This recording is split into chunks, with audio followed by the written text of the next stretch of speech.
Bíblia toda, 15ª semana, terceira parte do estudo, o livro de Esdras. E eu terminei a segunda parte dizendo que no final de 2 Crônicas, está escrito lá que Ciro se levantou ao final do cativeiro do povo e publicou um edito falando, todos que quiserem voltar, podem voltar para Israel. Por que isso é importante? Porque quem escreveu Crônicas foi Esdras. E como eu já disse várias vezes, repito aqui, escreveu para justamente fazer esse vínculo da história passada para a história futura do povo. Esdras, ele liderou o segundo grupo que volta para Jerusalém em 457. Mas aqui ele está contando a história desde o começo. O primeiro grupo, em 539, retorna sob o comando de Ciro, quando Ciro era o imperador, sob o comando de Zorobabel. Quem é esse Esdras e esse Neemias da história, hein? Então, olha interessante aqui. O livro de Esdras abrange um período aí, mais ou menos, até o ano 400 a.C.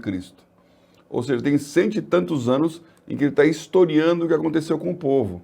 E para poder situar esse final, ele tem que contar toda a história, como nós lemos lá em Crônicas, capítulos 1 ao 9, falando da genealogia desde Adão até aquele momento.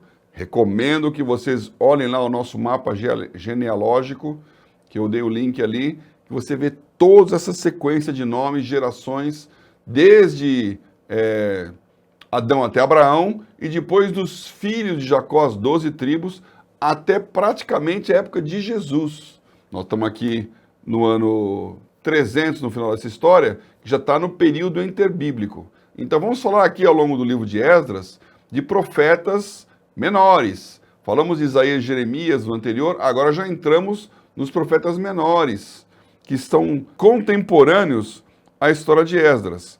Esdras quer dizer, ou Ezra, ele era um escriba, um auxiliador, como o nome dele em hebraico fala, e ele nasceu na Babilônia, morre na Judéia, para onde ele migrou lá. Diz a história que ele foi mentoreado por Baruch,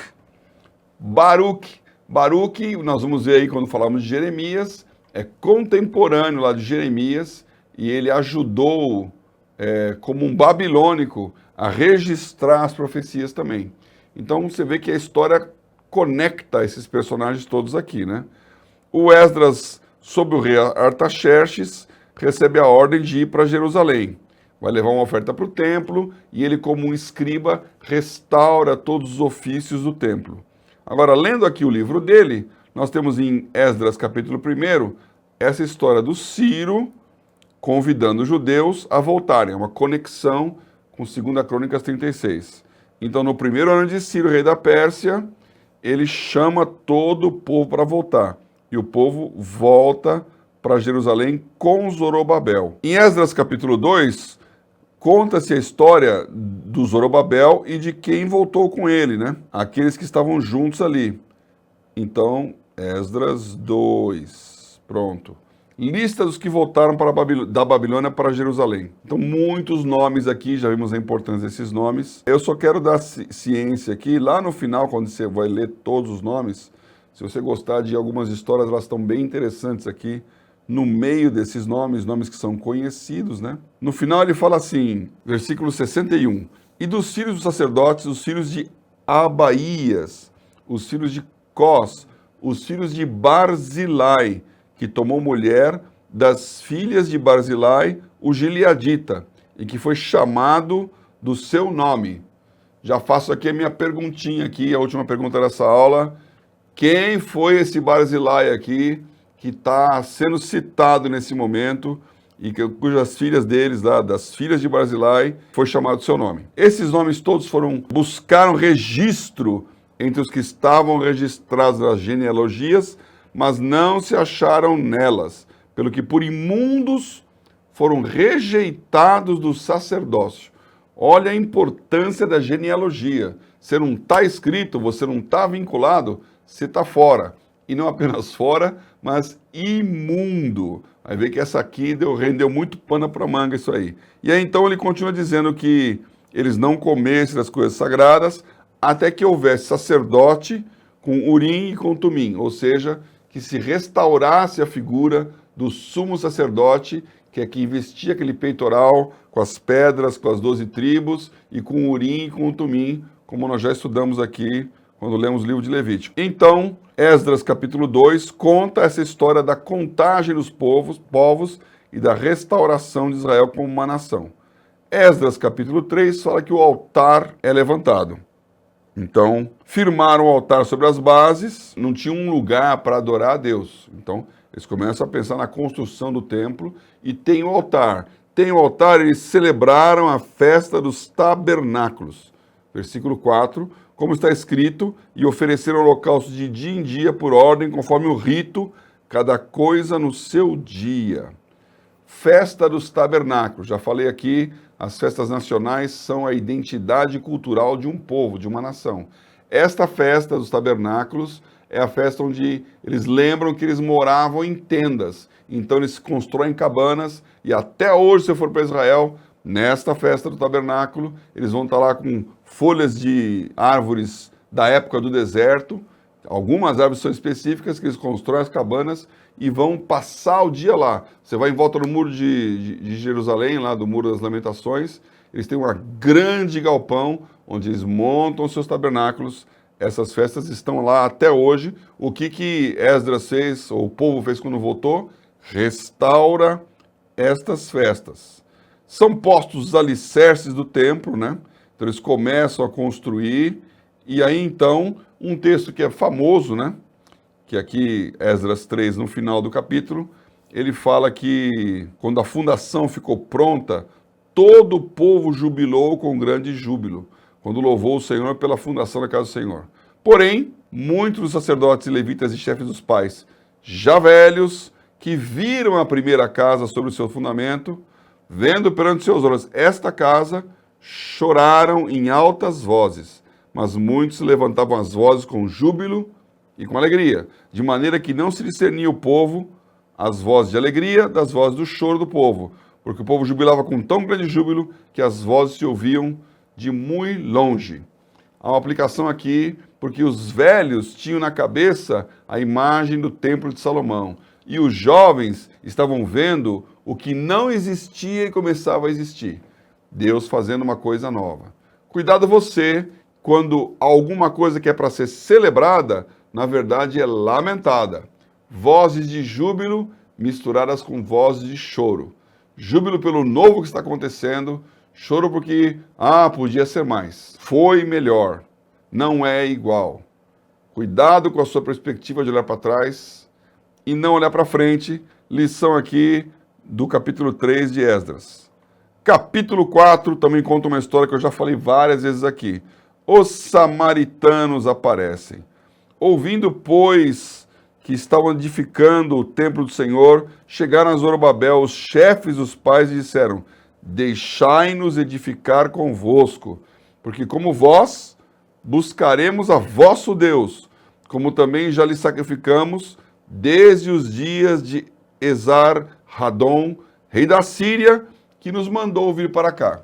Você vai lembrar, eu já contei essa história, quando os assírios colocaram ali os novos povos e expatriaram os judeus, houve uma crise, porque os povos não seguiam os deuses da terra, e vieram leões, e vieram então problemas que eles interpretaram. Os deuses da terra não estão satisfeitos. Manda trazer levita aqui para explicar como funcionam as regras dos deuses locais. Então houve uma miscigenação, um sincretismo religioso, e eles estão lembrando aqui, nós já sacrificamos para o seu Deus. Já aprendemos isso aqui. Então, vamos agora fazer o templo. Parece uma boa ideia, né? Só que o Zorobabel e o Jesua, que eram os chefes, falaram: não convém que nós e vós edifiquemos casa a nosso Deus, mas nós, sós, a edificaremos ao Senhor Deus, como nos ordenou o rei. Ou seja, eles falaram: vocês, não. E aqui, então, nasce a intriga entre samaritanos e judeus, que vai até a época de Jesus, na verdade vai até hoje, ainda existem samaritanos lá, ainda fazem a Páscoa deles no Monte Gerizim, não estão em Jerusalém, não estão no templo, eles são separados. Veja como essa história é complicada. O fato é que esse povo, que era a maioria na época, alugaram conselheiros para frustrarem o plano. Todos os dias de Ciro, rei da Pérsia, até o reinado de Dario, rei da Pérsia, e sobre o reinado de Assuero, no princípio de seu reinado, escreveram uma acusação contra os habitantes de Judá e de Jerusalém. Então você tem uma sequência dos reis persas. Agora o poder já não está mais nem com os medos babilônios, nem os assírios, mas os persas, cuja capital é Suzã, né? Então já estamos entrando aqui num período da história que a gente conhece aqui, da história mais recente aí, com os gregos e os persas, os 300 lá, aquele clássico história que virou filme até, Esparta e Atenas resistindo a Xerxes, aos reis Assuero, e esses nomes se repetem aqui. Lembrando que eram nomes muito comuns, então assim como tem Pedro II, III, IV, reis com os mesmos nomes, aqui também, então repete-se os nomes. E o fato é que os samaritanos fizeram lobby contra e escreveram uma cartinha aqui dizendo: olha, rei Artaxerxes, o Reum, o chanceler, e Sinsai, o escrivão, e outras suas companhias, estou lendo aqui, versículo 9, Dinaitas, Afarsaquitas, Tarpelitas, Afarsitas, Arquevitas, Babilônios. Primeiro esses nomes aqui, quando você fala Babilônios, parece até que é um amigo, né? De nome conhecido. Susanquitas, Deavitas, Elamitas e outros povos que o grande e afamado Osnapar transportou e fez habitar na cidade de Samaria e os outros além do rio e em tal tempo. Então eles estão dizendo, nós somos esses povos que lá os assírios colocaram para cá.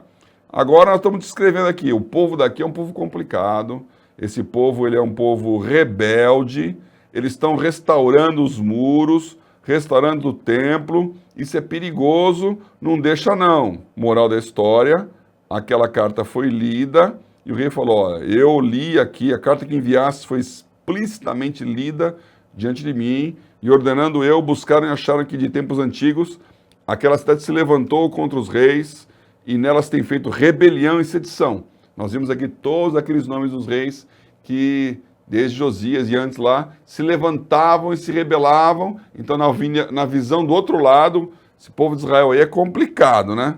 Então, teve reis poderosos, dominaram em todo lugar.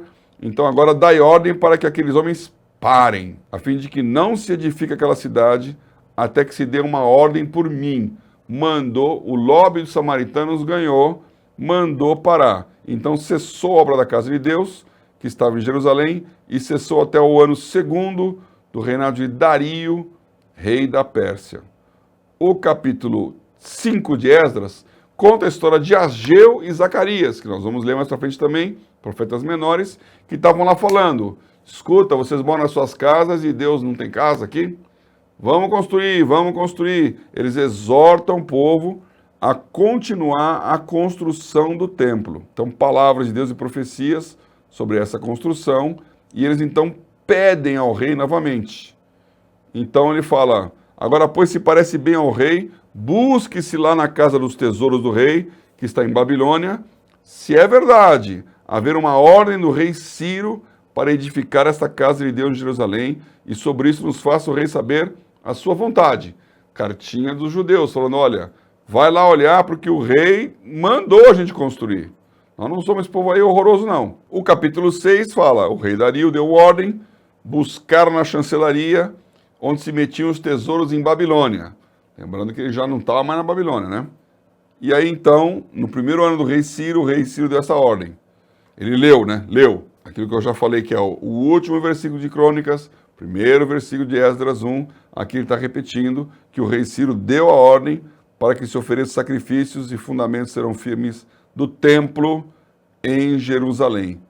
E aí então ele dá todos os utensílios, todas aquelas coisas. Então, também por mim se decreta o que há vez de fazer com os anciãos judeus para que edifiquem a casa de Deus, a saber, que da fazenda do rei, dos tributos além do rio, se pague prontamente a despesa a estes homens para que não sejam impedidos. E aí ele fala que é para acabar o templo é construído, é restaurado, os anciãos judeus vinham edificando e prosperando pela profecia do profeta Ageu e de Zacarias, filho de Ido. Edificaram a casa e a aperfeiçoaram. Então você vê aqui o poder da profecia, o poder da gestão, né, de ficar mandando cartinha para cima e para lá, e da obediência a Deus. Mais uma vez, eles comemoram a Páscoa, comem o cordeiro, que simboliza Jesus, né, o Filho de Deus, o Cordeiro Imaculado. Assim comeram a Páscoa os filhos de Israel, que tinham voltado do cativeiro, com todos deles se apartaram da imundícia. Então, retomando aqui, eles estavam imundos, agora se apartaram da imundícia das nações da terra para buscarem o Senhor Deus de Israel. Celebraram a festa das pães asmos, os 7 dias com alegria, porque Deus tinha alegrado, tinha mudado o coração do rei da Síria a favor deles, para lhes fortalecer as mãos na obra da casa de Deus, o Deus de Israel. Falei aqui, mas eu quero reenfatizar aqui as perguntas da semana aqui para vocês pesquisarem. Uma delas é, por que no Velho Testamento você não podia misturar a função de rei com sacerdote? É a história de Urias, né, de Uzias, aliás. E no Novo Testamento nós somos todos reis e sacerdotes. E a segunda pergunta é, que rei foi levado cativo? Essa tem que ler aqui, hein? Que rei foi levado cativo, mas voltou a reinar em Jerusalém, hein? Então ele foi feito prisioneiro, foi levado embora, mas ele se livrou de lá, voltou e voltou a ser rei, o mesmo rei. Quem foi esse rei? Qual o nome dele aqui? Você pensa aí, olha direitinho essa nossa semana e semana que vem eu trago as respostas. Terminamos aqui mais uma semana. Na semana seguinte, nós vamos ver a continuação do livro de Esdras e de Neemias, que foram escritos juntos, e falar da restauração dos muros. Continue conosco, Bíblia toda, até a semana que vem.